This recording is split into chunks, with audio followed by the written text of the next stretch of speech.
Socio-economic determinants है हमारे health के. It's a major factor that determines your outcomes after cancer or chronic disease.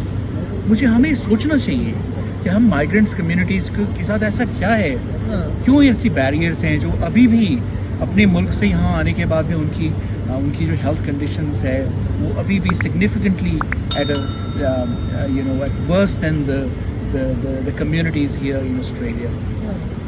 और मुझे ऐसा लगता है कि इसके पीछे बहुत सारी चीज़ें हैं. पहली चीज़ ये है कि हमारे कम्युनिटीज़ में जो बैरियर्स हैं to access health, it's much more the communities where the migrant communities are located, there lesser facilities, lesser opportunities to avail healthcare, preventative healthcare in particular.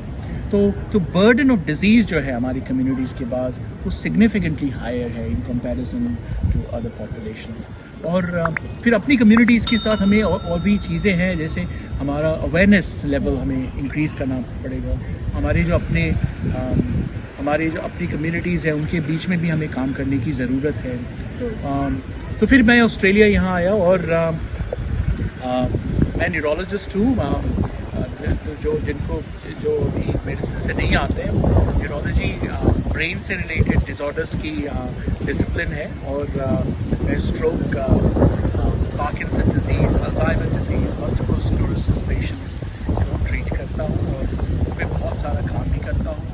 फिर मेरी रुचि बहुत हमेशा से रही है research के प्रति, because only through research you'll be able to create new knowledge. New knowledge is critical for innovation.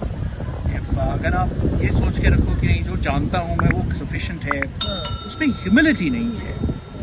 I think knowledge should empower you, should make you more humble. So research has been critical to what I do.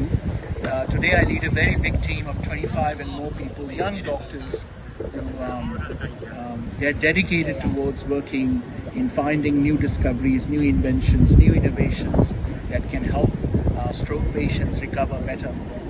2015 में stroke में एक नया treatment आया, उसको endovascular thrombectomy कहते हैं.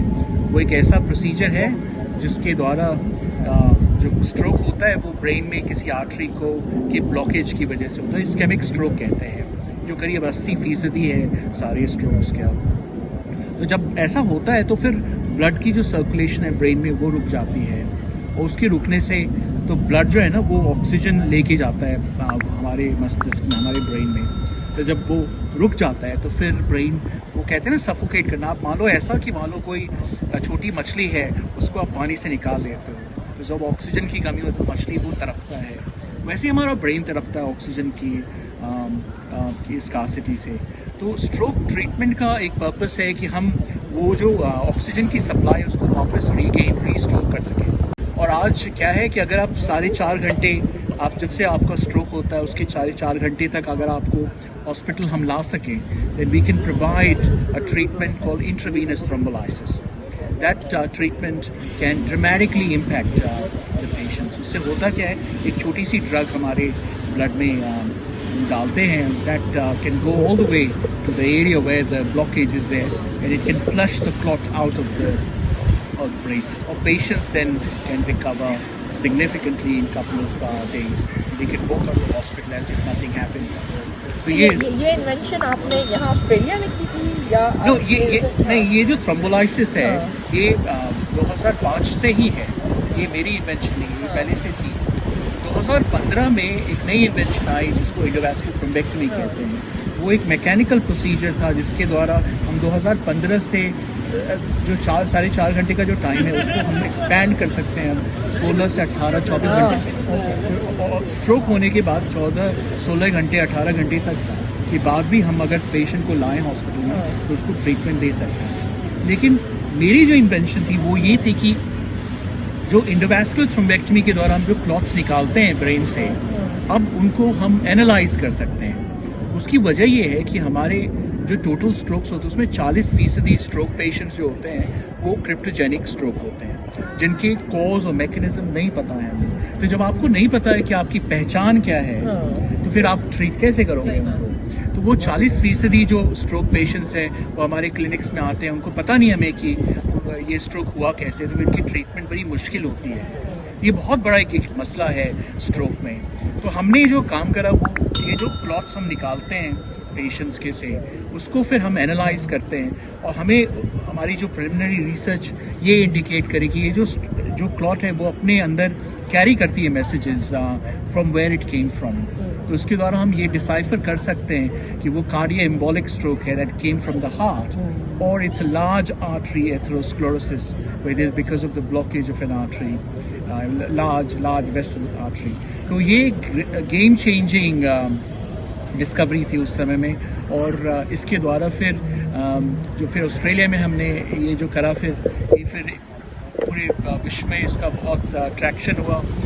European academy of neurology ने पहली बार किसी ऑस्ट्रेलियन को 2 इन्वेस्टिगेटर अवार्ड दिए। सब्सिक्वेंटली फिर मैं वापस यहाँ आया तो ब्रेन क्लॉट बैंक की स्थापना करी यहाँ पे।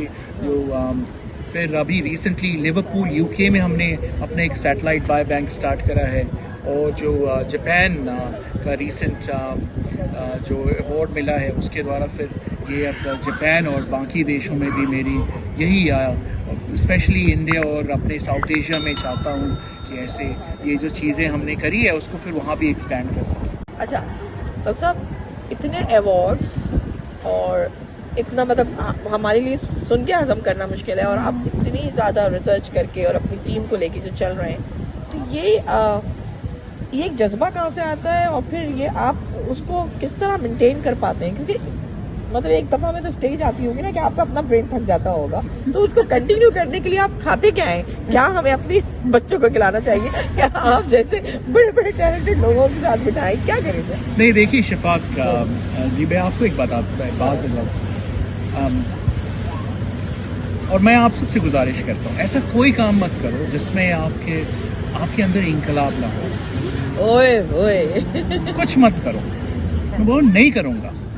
तब तक रुको, तब तक इंतज़ार करो जब अंदर की इंकलाब आपके जहन में, शरीर में, हर जगह दिखे। और जब वो इंकलाब आएगी ना, फिर आपको नींद नहीं आएगी। सही है। तो बताने की ज़रूरत नहीं होगी कि आपको काम करना है।